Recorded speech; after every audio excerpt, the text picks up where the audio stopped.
सहज क्या होता है, बहुतों को मालूम भी है आप में से।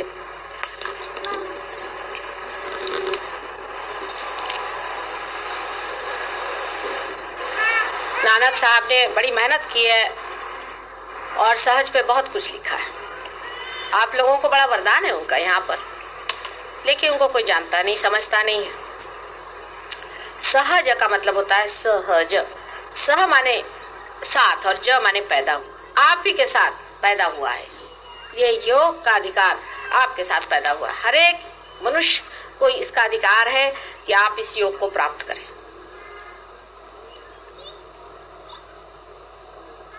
लेकिन आप मनुष्य हो तब, अगर आप जानवर हो गए तो इस अधिकार से आप च्युत हो जाते हैं, या आप दानव हो गए तो भी इस अधिकार से आप च्युत हो जाते हैं।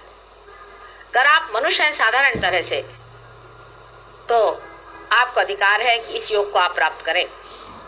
यही एक योग है, बाकी कोई योग नहीं है। बाकी जितने भी योग हैं वो सब इसकी तैयारी है।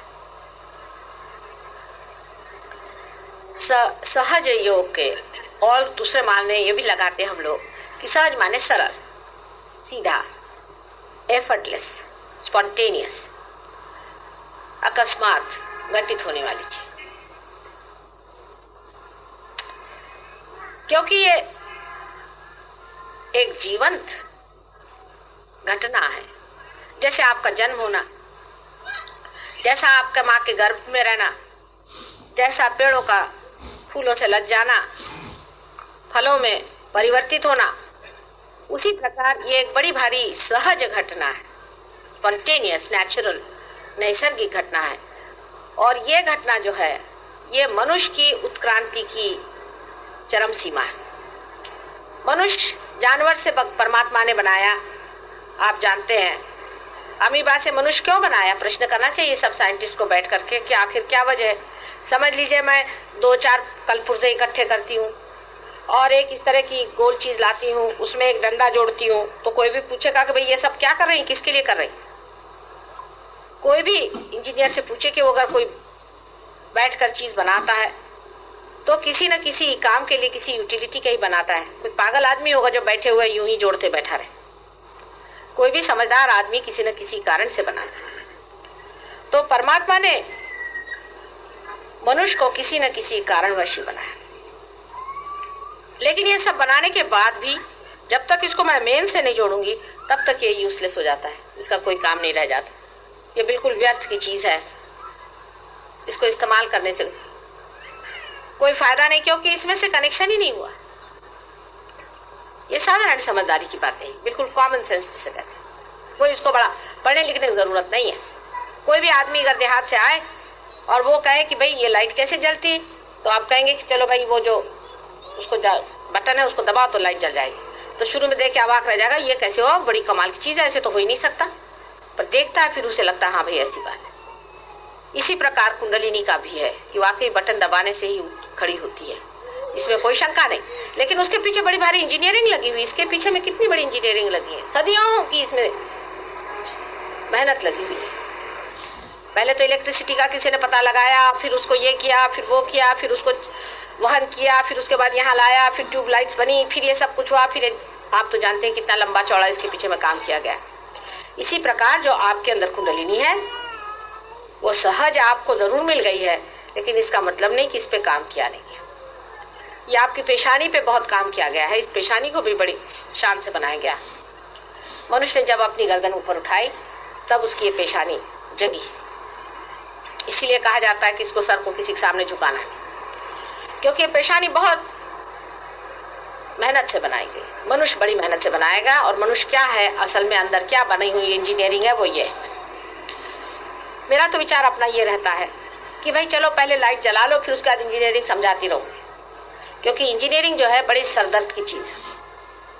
कोई लोग तो बोर भी हो जाएंगे। इसलिए मैंने कहा पहले पार कर दूं तो मेरे बातचीत का मजा उठाते हुए आप लोग सुन भी लीजिएगा, नहीं तो बड़े बोर हो जाते हैं। मैं खुद ही बोर हो जाती हूँ समझाते समझाते। तो कुंडलिनी जो है वो क्या चीज है उसको भी समझ लो। और जो कुंडलिनी के बारे में दुनिया भर की बातें दुनिया में लोगों ने फैला रखी है, वो कैसी गलत है वो भी मैं धीरे धीरे इसी में समझा दूंगा। तो उसके साथ साथ ये भी समझ लो कि ये लोग अज्ञानी हैं और अज्ञान में ऐसा कार्य करते हैं। कुंडलिनी के जागरण के बाद क्या होता है वो मैं कल आपको बताऊंगी, और उसकी पहचाने क्या, उसको कैसे पहचानना चाहिए कि आदमी की कुंडलिनी जागरूक है या नहीं। यानी यहाँ तक लोग कहते हैं कि कुंडलिनी के जागरण होने के बाद कोई आदमी जीवित ही नहीं रह सकता। यहाँ से लेकर दुनिया भर की चीज माने ये कि आप जागरण ही नहीं कराओ, उसकी जागृति नहीं कराओ, ऐसे ही मर जाओ और इन राक्षसों के हाथ में रहो। क्योंकि जैसी जागृति हो जाएगी आप पहचानना शुरू कर देंगे कि कौन भूत है, कौन राक्षस है और कौन संत है, क्योंकि इनके पेट पर पैर आएगा। इसलिए तुमको ऐसी उल्टी सीधी बातें बताते हैं कि कुंडलिनी जागरण में आप कूदते हैं और छलांगे मारते हैं। एक आदमी तो मुझे कहने लगा कि मेंढक जैसे चल उड़ते हैं, वो मेंढक जैसे उड़ते हैं। तो मैंने उनसे कहा कि भाई ये कैसे जाना, कल हमारे गुरु किताब में लिखा, इतनी बड़ी किताब है, मुक्तानंद का जो गुरु है उसने लिखी हुई, उसने लिखा है कि आप मेंढक जैसे उड़ते हैं। सोचिए मराठी में इन लोगों को क्या कहा जाए। आप अभी यहाँ देख रहे हैं कितनी की जागृति हुई है और होती रही है और हजारों की हुई है। कोई भी मेंढक जैसे कूदा? ये बच्चे हंस रहे हैं क्योंकि ये पार भी है और इनके हाथ में वाइब्रेशंस भी है और ये जानते क्या चीज है। बिल्कुल हंसने की बात है। इस तरह की जो उटपटांग सब बातें थ्योरीज चल चुकी है, इससे कुछ भी नहीं होता। रही बात ये कि कुंडलिनी अत्यंत सूक्ष्म चीज है और वो आपको अपनी सूक्ष्मता में उतारती है। इसलिए जो चीज अति सूक्ष्म है उसके लिए आपको भी सूक्ष्मता में उतरना चाहिए, क्योंकि हम लोग बहुत जड़ता में रहते हैं, सुबह से शाम मटेरियलिज्म के बीच में पनपते रहते हैं। और फिर आजकल तो आप जानते हैं कि हम लोग डेवलपिंग कर रहे हैं, मतलब रजोगुण पे बहुत चल पड़े हैं। इन सब कारणों की वजह से हमको बहुत सतर्क रहना चाहिए कि हम इस चीज में उलझे ना, देखते रहे नाटक मात्र, और वो हो सकता है। सहयोग में दिल्ली में बहुत लोग आते हैं, पार भी हो जाते हैं। उनमें से 25% लोग सहयोग में असली उतरते हैं, बाकी जो हैं वो फिर उड़ जाते हैं। और इसी तरह से चलते रहता है, क्योंकि मैंने आपसे कहा है कि सहयोग में पार होने की क्रिया तो घटित हो सकती है, छू भी सकते हैं आप, लेकिन उसको बिठाना पड़ता है। जैसे कि मोटर तो स्टार्ट कर देते हैं हम, लेकिन मोटर को चलाना पड़ता है। स्टार्ट करने के बाद में थोड़ी देर खड़खड़ खड़खड़ करेगी, उसके बाद वहीं रुक जाएगी।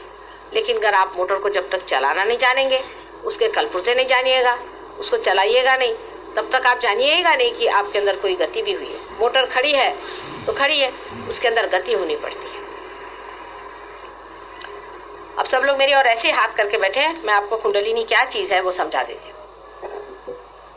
यह आपके आगे एक नक्शा है, ये भी एक बड़े भारी सहयोगी ने बनाया है, और 2 डेफ एंड डम मुंह के लड़कों को से बोलता किया हुआ है। बहुत साधारण जीव है, म्यूनिसिपैलिटी में टीचर है वो, और उन्होंने बनाया हुआ है बड़े प्रेम से। और देखिए कितना सुंदर बनाया हुआ चित्र है, और उन्हीं की आइडिया है कि इस तरह के इस पे बनाने से, इसके रिफ्लेक्शन से ही लोगों को जागृति होनी चाहिए। और काफी इसमें उन्होंने कमाल की है, मतलब सब जितने भी कलर्स लगाए हैं सब मेरे पैर को छुआ के वाइब्रेट करा करके मेहनत से और इसको बनाए, ये भी बहुत जरूरी होता है। अच्छा, आप लोग भी ऐसा है, आपको दिखाई नहीं दे रहा? जिनको नहीं दिखाई दे रहा इस तरफ आ जाए, थोड़ा सा आ जाए इस तरफ, और इधर आ जाइए, क्योंकि समझने की चीज है। हाँ, अब जो है इसमें आप जो ये त्रिकोणाकार रस्सी में ये जो देख रहे हैं, यही कुंडलिनी है।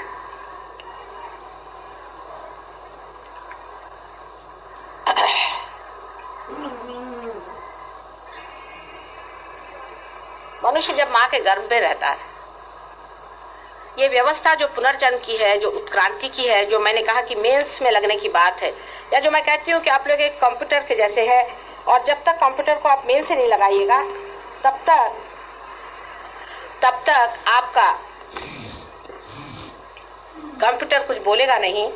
उसी प्रकार मानव जाति का है। हे जरा इकडून काढा, म्हणजे लोकांना दिसलं पाहिजे मस्त इकडे समोर समोर आता। अब देखिए, अब ठीक है, जरा सांगते तिकडे।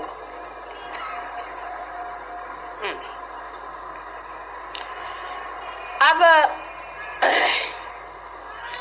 इसमें जो कुंडलिनी दिखाई है, ये माँ के गर्भ में जब बच्चा होता है तभी अंदर प्रवेश करती है, लेकिन यही नहीं प्रवेश करती, ऊपर से यहाँ जहाँ बच्चे की तालू होती है, जिसे हम फॉन्टेनेल बोन कहते हैं, वहां से ये देखा आपने ना कि ये त्रिकोणाकार जो बना है ये ब्रेन है आपका। मनुष्य ही का ब्रेन त्रिकोणाकार हो जाता है, जानवर का फ्लैट होता है, मनुष्य का त्रिकोणाकार होता है। तो ऊपर से कुंडलिनी नीचे उतर के और यहाँ बैठ जाती है। और इसके अलावा ये जो दोनों शक्तियां हैं इधर में, ये दोनों शक्तियां राइट साइड और लेफ्ट साइड, ये दो नाड़ियां होती हैं, ईड़ा और पिंगला। ये ईड़ा है लेफ्ट की और वो राइट की पिंगला, इन दो नाड़ियों में दौड़ती है।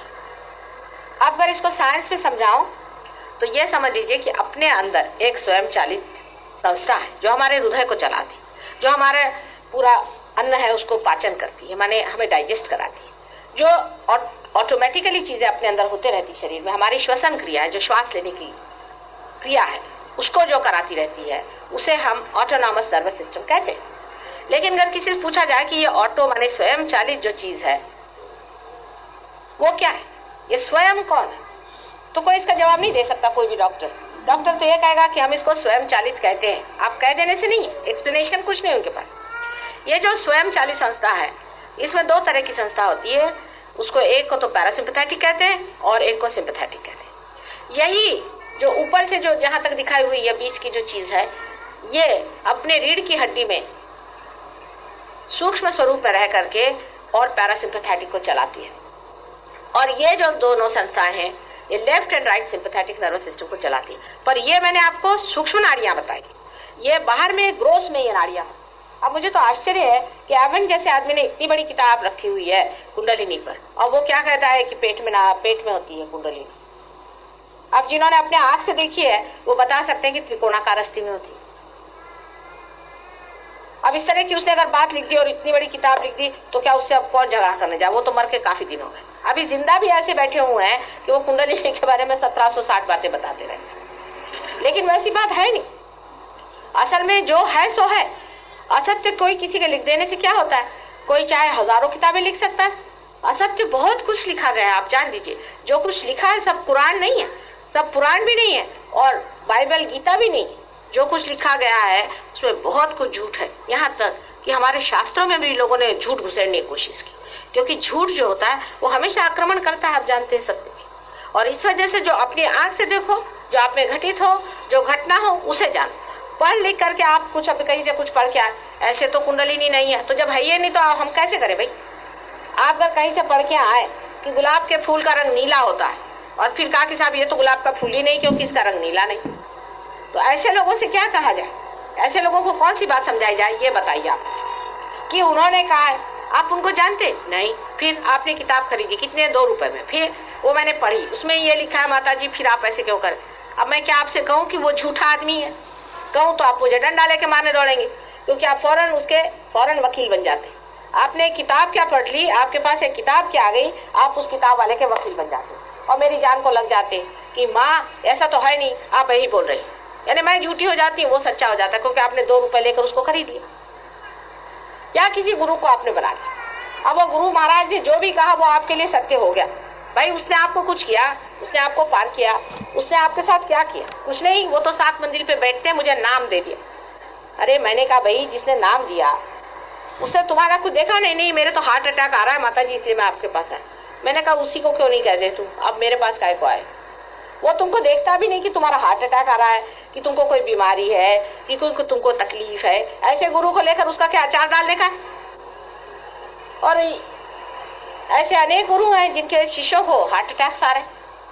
अरे अगर गुरु रख के उससे हार्ट अटैक्स आते हैं, आपकी तंदुरुस्ती चौपटाती है, आपका दिमाग खराब होता है, आपकी बीबी पगलाती है, घर में सब चौपट है, यहाँ कोई लक्ष्मी जी का स्थान ठीक नहीं, तो ऐसे गुरु का क्या अचार डालने का।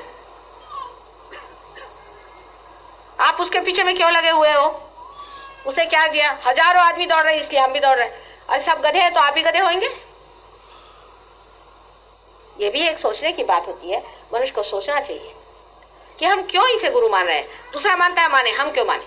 हमें भगवान ने स्वतंत्रता दी है और हमने अपने स्वतंत्रता में नहीं जाना है।